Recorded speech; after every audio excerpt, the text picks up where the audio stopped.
はい、ギアセカンド、ギアセカンド、こっちはちょっと攻めた話をできれば。あとはゴムゴムワールドが1年と2ヶ月ぶり。はい。で一兵衛さんまた帰ってきていただいたので、サブちゃんなんで飛び散ってもいいあかんない。あっちは止まると来週のにじみんの番組ができなくなってしまうんで、困る。こっちは攻めていきたいなと思います。なのでまあお帰りなさいませということで、そうですね。はい。ありがとうございます。はい。それでは一兵衛さん、はい。今年もよろしくお願いします。お願いします。お帰りなさい。お勤めご苦労様でした。お勤めご苦労様でした。そうそう。さあ、美味しい。さあということで、いろいろね聞きたいことがあったりとか、一兵衛さんも喋りたいことが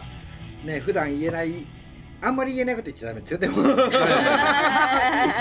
で聞けたらなと思って、で僕から最初質問すると、去年の4月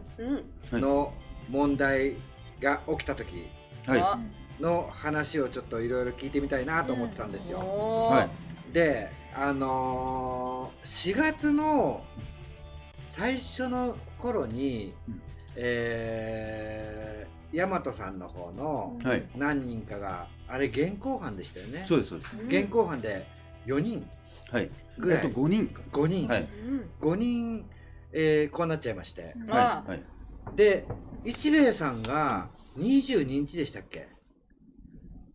僕がそうですね。ですよね。2週間空いてましたよね。はい。なぜそこで2週間あったのかなっていうのが不思議だったんですよ。なるほど。一兵衛さんはなぜそんな空いたと思います？まず、その公安の考えてたことは、その組織がどういう風になってんのかなと調べてましたよね。はい。だから僕をその逮捕する時には、もうこれぐらいは全部やろうとか、でここを聞き出そうとか。っていうところを2週間かけて絞ったんじゃないかっていうことですよね。そうですね。僕が思ったのが、僕その前から思ったんですけど、ワクチンの使用期限があったじゃないですか。1月に入ってるワクチンが一番多くて、言っちゃまずいの？ちくわん？ちくわんだね。そうだ、忘れてた。で、それが4月の末で。ちくわんの使用期限切れだったんですよ。でこのままいったらだいぶ余るから、すごい世の中的に多分騒ぎになるだろうなって思ってたんですよ。それが一兵衛さんのちょっとパクられちゃったやつで、全部話題が吹っ飛んだんですよ。なくなった。世の中からその使用期限云々っていうのがなくなって、ほとんどカルト集団みたいな扱いをして、カルト集団のボス岡本一兵衛捕まるみたいなそんなニュースだったんですよ。で、これは国策として、そこをはぐらかすために俺は一兵衛さん引っ張ったのかなと思ったんですよ。あるでしょうね。だから俺の見方としてはそこでもう話題が急にこう変わってって、でそこが一番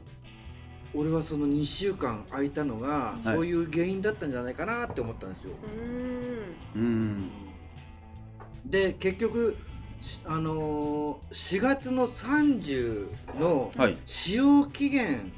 ちくわんの使用期限が突然3ヶ月延長になったんですよ。それも矛盾がすごいですね。だって3ヶ月の使用期限しかなかったのが、突然6ヶ月になったんですよ。そんな世の中馬鹿げたことないだろうっていう話ですよね。で結局その使用期限問題もなくなりのの、でほとんど扱いが、そのオウムみたいな扱いのメディアだったんですよ。これ本来ならその学生運動とか、なんていうの、その社会問題的に扱えばいいのに、それをカルトっぽくメディアは散々こう流してたわけじゃないですか。そこってちょっとおかしいなっていうのは思ったところですよね。それで逆にもみ消そうとしてるってことですね。そうですね。あの時のもみ消し方は異常でしたもんね。あ、そうですか。はい。だからね、これ本当に学生運動とか、なんかこう社会に対して意見を述べてるような、そのね、学生運動みたいな動きだよっていうんであれば誰もが納得するんだろうけど、いやこの人たちと関わると危ないよ、カルトだよみたいな、そういう俺は印象を植え付けることしかやってなかったんだろうなって思いましたけどね。だから逆に言うと一兵衛さんはその向こうでその4月にこうパクられた時に、どんな方向性で向こうは攻めてきたのかなっていうのは知りたいですね。まず、最初に、その2週間いない時に、その僕大阪にもう一人代表やってた人のところに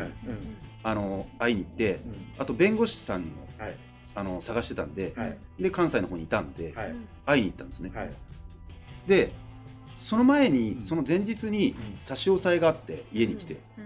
もうスマホとか全部持ってかれちゃったんですよ。でどこで差し押さえるの？自宅に来て。自宅にスマホ置いてあったんですか？自分が持ってるんで。突然来て。そうです。こんにちはって言って。いやー怖い。大阪動く前に。そうですそうです。家にもう朝。ですね。はい。でまあ連絡手段もないし。で東京リーダーやってた人にの家に行って、で電話貸してくれと。でその時は僕ね、もうその先に捕まった人たちを早く出さないとっていうので頭いっぱいだったんです。そうですよね。だから自分がどうこうなるっていうよりは、もうその人たちをなんか弁護士つけて、そうですよね。言ってましたもんね、代々木のところに。そうです。ですよね。でもすぐ出てこれるもんだと思ってたから。だからもう早く弁護士つけて綺麗にしないとと思って、で弁護士探しまくってる時だったんで、そのまあ電話取られちゃったんで、でまあ大阪の方に行くしかないと。行った時にまあそのパクられてる時に取り調べがあるじゃないですか。その時に逃げてたんだろうとそう言われたんですね。でいや逃げてないですよだからそういう用事があったから大阪行ってたんですよって言ってそのまま言ってたらなんか信用してくれない。で写真があるとねっつってあっちこっちにね仕掛けられてんだよって。でその大阪に行った時の写真も要するに新幹線のその品川のあそこから乗る写真とか大阪着いてからの写真とか降りる時だね、全部写ってるぞと。でこう出していくわけですよ。そしたらその時僕その迷彩の服に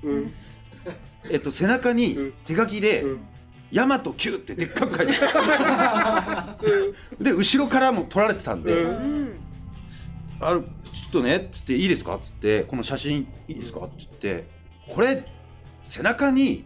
そんな大和9ってでっかく書いてこれは逃げてないでしょって言ったら向こうも「ね」って言って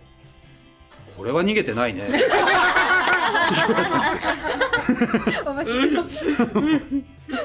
確かに。で一貫してその僕はもうその時の活動っていうのはまあデモも含めてその子どもたち5歳から11歳のワクチン接種が始まったんですよ。でね、それが2月ぐらいだったんですよ。でそれをなんとか止めようと思ったのはなぜかというと今まで別に反枠団体って言われてるんだけど、それは勝手に向こうが言ってることで、そうじゃなくて一番最初の動機は緊急事態条項っていうのね、やられると、そうするとその打たないと買い物ができないとか、パスポートっていうのがあるでしょ、ワクチンパスポート。だから緊急事態条項っていうのをやられちゃったら、その総理大臣の一存で民間の声が届かなくても勝手に決められちゃうというのがあったから、その大人はね、別に打ちたい人は打てばいい、自分の意思だから、自由意思だから。だけどこっちもその前にうちの親とかね、友達とか大切な人には、いやこういうの見た方がいいよっつって、だからちょっと考えた方がいいっていうふうには言うけど、最後決めるのは自分じゃないですか。だからそこはもうしょうがないなと思ってたんですよ。だからそれよりはもう分かってて打ちたくないっていう人たちが強制的になっちゃわないように、それで始めたことだったんですよ。選ぶ権利というか。そうしたら集まりすぎちゃって騒ぎになっちゃって、それがちょっと想定外だったんですよ。もう1万5000人全国で集まってで、チャンネル登録より多いんじゃないかとかでもそんだけ思ってその気持ちの方がいっぱいいたってことですよね。そうですね。大きくなりすぎちゃった。でもう東京だけでも1500人か2000人ぐらいでデモやって、もう警察も機動隊もいっぱい来て許可取ってやってるんですよね。そうですよね。でまあ向こうからしたら、政府からしたら、ちょっとこれはまずいぞと、これ以上どんどんでかくなっていったりするというのはあったと。みたいな感じになりますもんね。ただその子供にその打たせるのだけは止めようっていうことで、いろんななんか手紙送ったり、医者とか行政とか会いに行ったりとかいろいろやってたんですけど、それでもちょっと止まらずに始まっちゃったんですよ。だったらその会場に行って説明をしに行こうと。それはやめてくださいと、まだだって治験も終わってないじゃないですかと、その成分もわけのわかんないものやめて、子供に打つのはやめてください。なんでかというと、大人は自分の意思で打つけども、子供っていうのは決められないじゃん。そうですよね。親が決めちゃう。そうそう、大体言うこと聞くしかないじゃん。確かに打ちなさいって言われて、BCG でも何でもさ、だからそれはちょっともう頑張って、止めなくちゃいけないなってその当時は思ったので、ですよね。だから実際ね、僕もでも見に行ったりしてたじゃないですか。でその時に思ったのが、言ってることはすごい正論なのね。打つか打たないかは子供の意思じゃなくてお母さんたちの意思だから、お母さんたちがちゃんと見てくださいねっていう正論を述べてるだけなんですよ。だけど、そこを今度逆に国からすると、余計なことすんなよ、ワクチンの使用期限切れちゃうじゃんかよっていう話じゃないですか、あの時は。だからあれで使用期限が本当に切れる間近なところで騒がれたから邪魔だったんだろうなっていうのは僕が思ったとこですよね。で結局その2月に子供も打つんだとか、それこそ3回目だ4回目だ5回目、今5回目だっていう話が出てて、だって実際問題3回目以降ってもうね変異してるものに対して、打っても無駄なものを打ってるわけじゃないですか、どう考えても。もう変異しちゃってるから、だってそれに有効かどうかがね分かんないのに矛盾してね打たしてるわけだから、そんなねその在庫処分みたいなのやめようよっていう話しかないんですよ。で結局今度余っちゃいけないからって言って子供に打つだのね、またもう一回打った方がいいだのって、で本当に打ち始める前の時って、テレビで散々言ったのが1回打てばいいんですよ。1回打てばそれでもうかかりづらくなりますからっていうのが最初のねテレビメディアが言ったことなんですけど、それがいつの間にか2回目打たないと有効じゃなくなってきてるんですよみたいな。半年で切れるみたいな。そう突然2回になってあれ倍に増えたぞと思ったら次それが終わったらいや変異してきたんで3回目もって言って、お前はどこの安売りだみたいになっててそうだからだんだんこうメディアコントロールもすごく下手で、でそこにねもうそこを信じなきゃいけない人たち、やっぱ高齢者とか、それこそ高齢者を持ってる家とか、あなたが打たないとお父さんお母さんに移ったら大変ですよみたいな脅し文句があったりとか、なんかそういうのがすごくあって、で結局今度になって話すると今もういろんなお医者さんからメディアから3回目以降ってあれ打ったの無駄だったよねって今頃言ってきてるんですよ。結局その2回までは有効だったかもしれないとか、それこそ年齢制限の話が出て、リスクがあるから打つのに、だから60代以上の人は打ちましょうと、60歳以下の方たちは自由意志で打たなくてもいいんじゃないかと、そこのリスクを抱えてまで打つ必要ないよっていうのが今もうメディアがみんな言うことで、で今度本当60代から下の人たちはもう自分のリスクを考えて行動してくださいみたいな、でその人たちは基礎疾患がなければ別に重症化しないんでみたいなことを今は言い出してるけど、それって逆に言うとその大和でデモしてた頃を考えると、体の中に余分なものに入れるのは良くないですよってその頃からもう言ってたわけだから、今本当その発言証言をしてたのってものすごくこう今では有効になってて、であの時その一兵衛さんがパクられちゃった時に思ったのが建造物侵入じゃないですか、出してる問題が、で建造物侵入でなんで8ヶ月も引っ張れるんだっていうのは未だに謎だし、考えられないですよね。未だに謎だし、これ多分今、多分須藤元気さんとかが、ツイッターで発信してるけど、薬害訴訟が起きるんじゃないかと、これからね、もう亡くなってそれで国からお金が降りてる方もいらっしゃるじゃないですか、でこれが全部になる可能性もあるし、薬害だったんじゃないかって言ったらそれこそ世界中ものすごい人数じゃないですか、だからまあよく話題に出てるファーなんとかさんの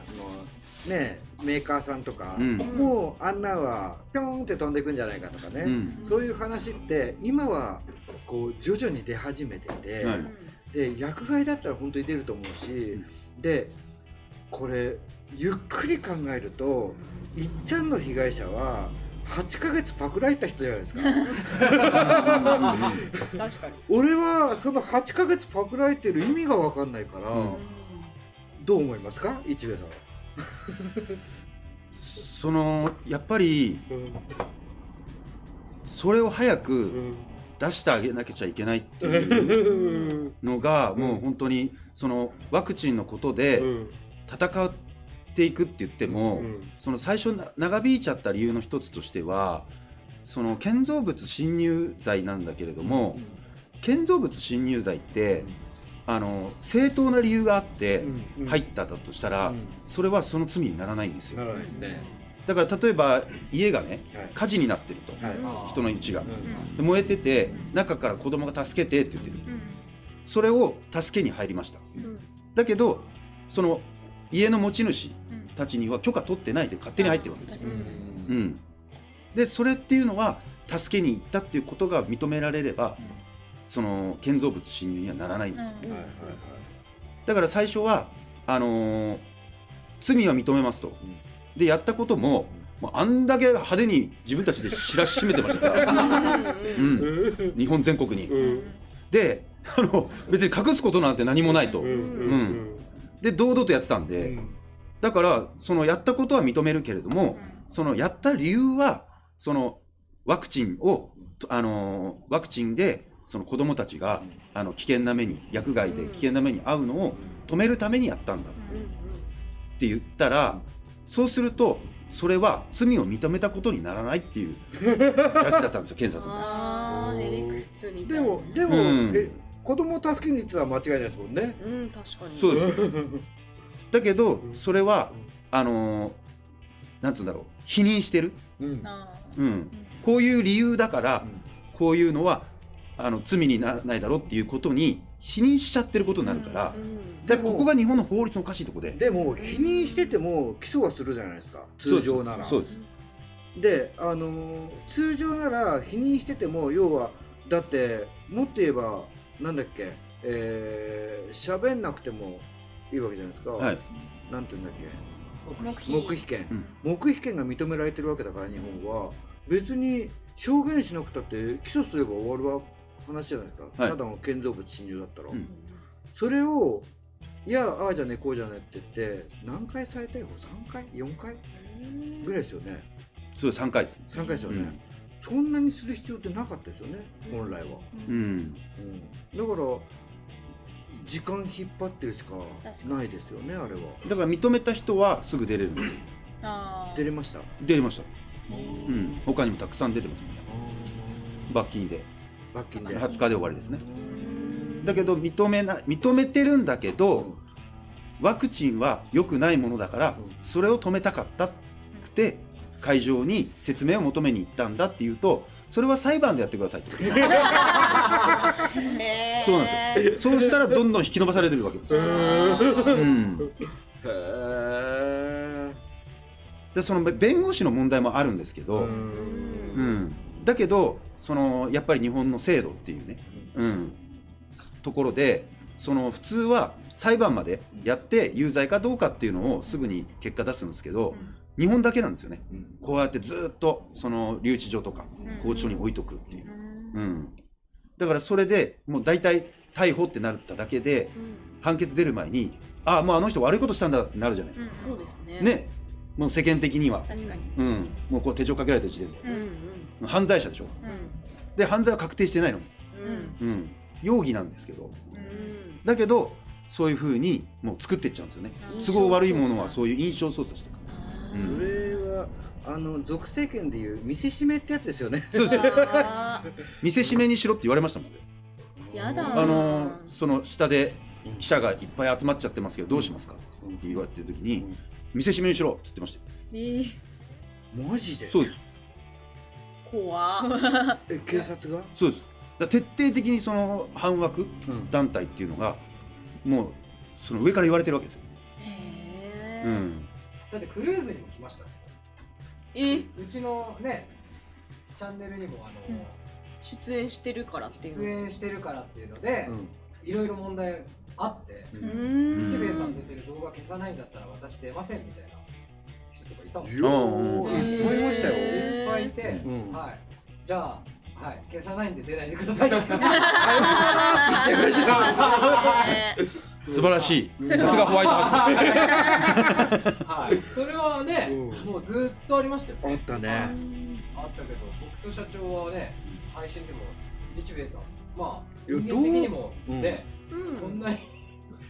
きというかね。どう考えても間違えてるだろうっていうのはもうずっとあったんで、その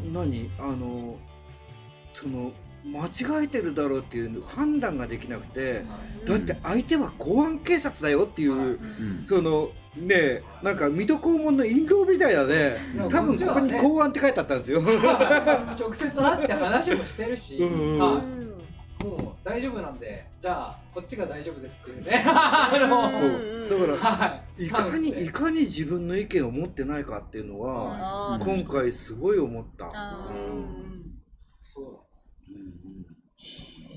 ただそのね、上から言われてるから、僕もこれはおかしいなって、この内容、容疑逮捕内容っていうのはおかしいなとかっていうのは公安言ってましたよ。だからみんなやっぱりその言われてるからそのね、ピラミッドの、ね、上から言われちゃうんで、そう国から言われたらメディアとかも分かってないでやってるスタッフとかもいるわけじゃないですか、嘘流してるかなんて分からない AD だっていると思うし、そうだから取り調べの時に僕が公安の人に言われたのは、最後にね、ありがとうって言われたんですよで、何がですかって言ったら、僕たちが言いにくいことを伝えてくれて本当に感謝してますと。で、そうでも打ってるんですよねって聞いたら、はい、僕は打ってますとそれなんで打ってるかっていうと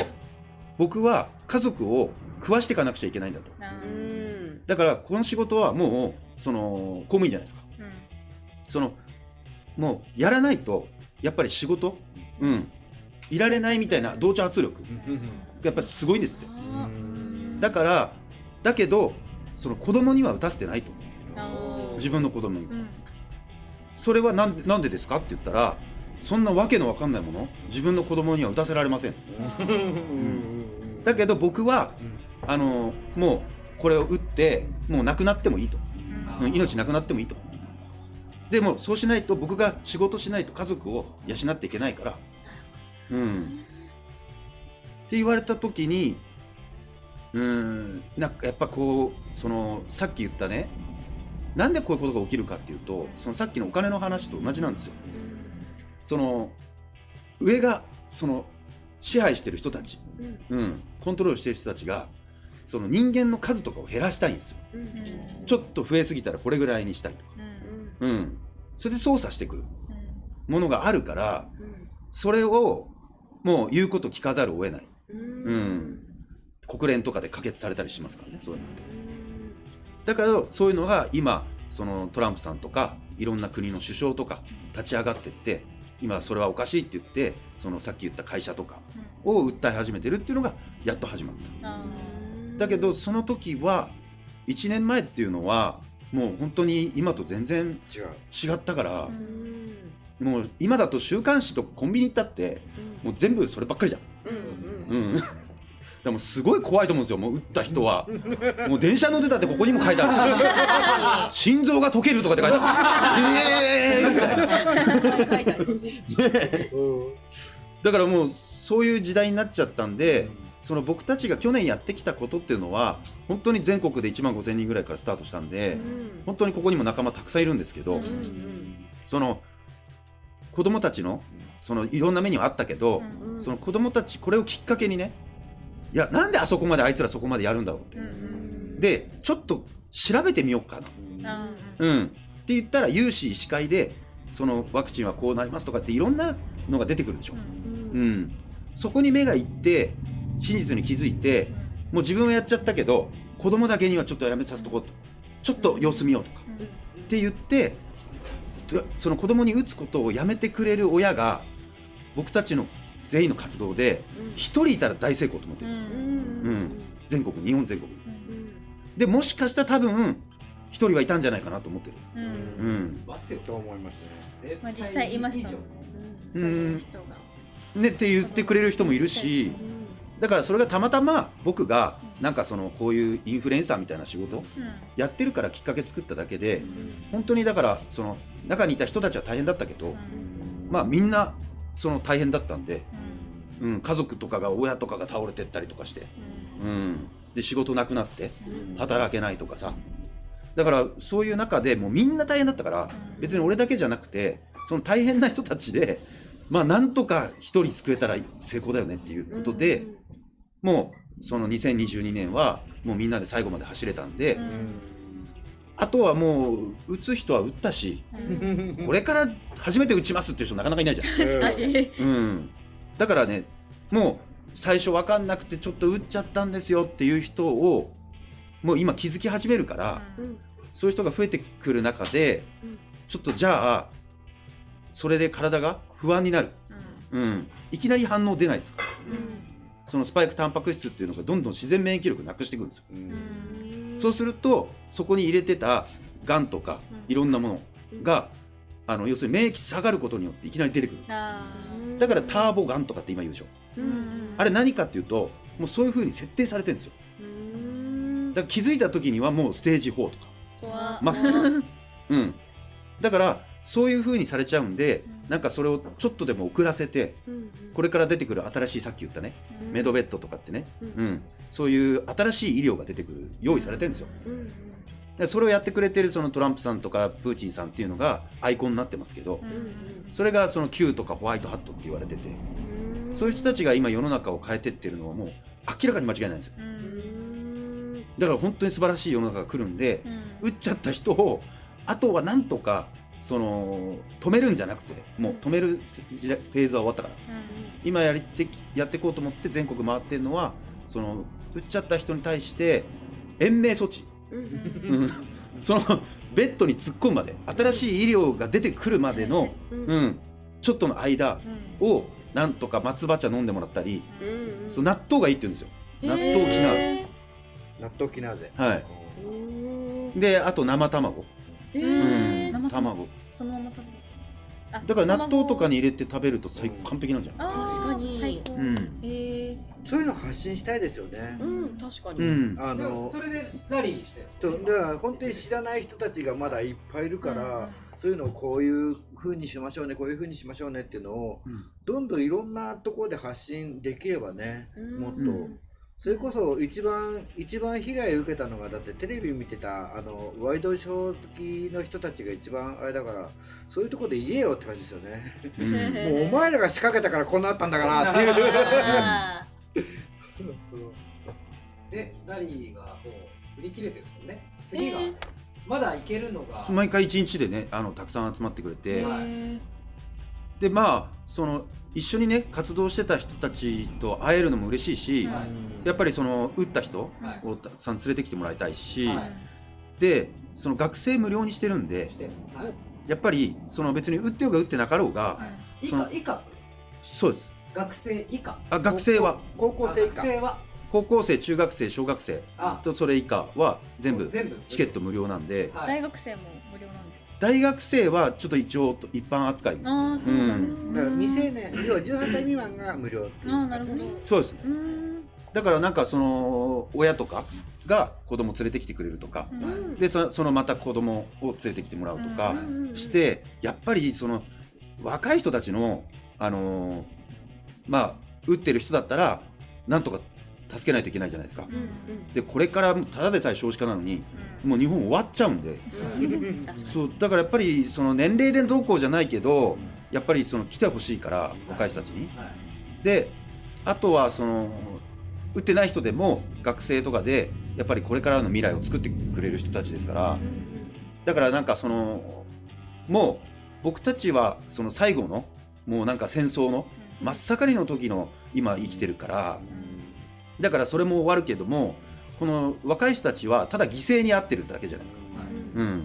だからその若い人たちがそういうのを見て、もう二度とこんな世の中にしないようにしようと。で本当に悪かった敵は誰だったんだろうとか、そのデトックスっていうだけじゃなくて、本当にその日米とかはみんなは何と戦ってたんだろうと、別にワクチンを打ちたい人と戦ってたわけじゃないんですよ。向こうはね、なんか止めてくるからあいつらはって言って敵対視してましたけど、そうじゃなくて、その僕たちが戦ってたとこっていうのが何なのかっていうところを、その若い人たちに知ってもらいたいなと思ってます。なるほど。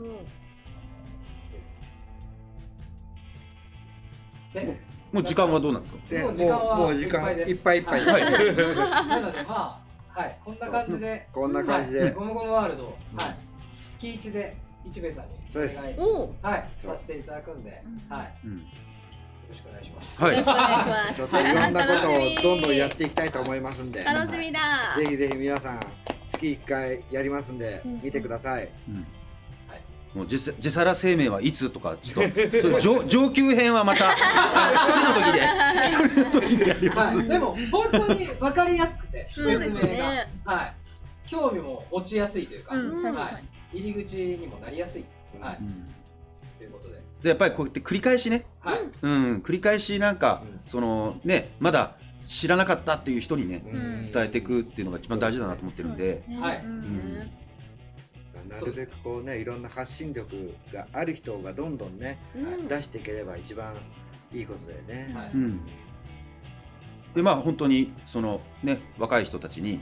そのこうやってねなんか一緒に話してるのを見てもらえて、多分その見てる方たちもなんかそういう若い人たちがこんだけしっかりしてんだとか、安心したりとか、逆もやっぱりダメだなとかあると思いますんで、なんかこういう場所をねまた作ってくれて、本当にね帰ってくる場所でお帰りなさいって言ってもらえてね、本当にそのクルーズ TV の皆さんに感謝してます。ありがとうございます。ね、実際に会ってみたらやっぱりすごいわかりません？そうですね。イメージというか、はい、日米さんのイメージ。極悪人じゃなかったですか？よかったです。ギャップがとんでもないタトゥーとか入ってということで、はい、来月またお楽しみにそうですねということですね。はい、はい、ありがとうございました。じゃあ今日もありがとうございました。ありがとうございました。バイバイ。バイバイ。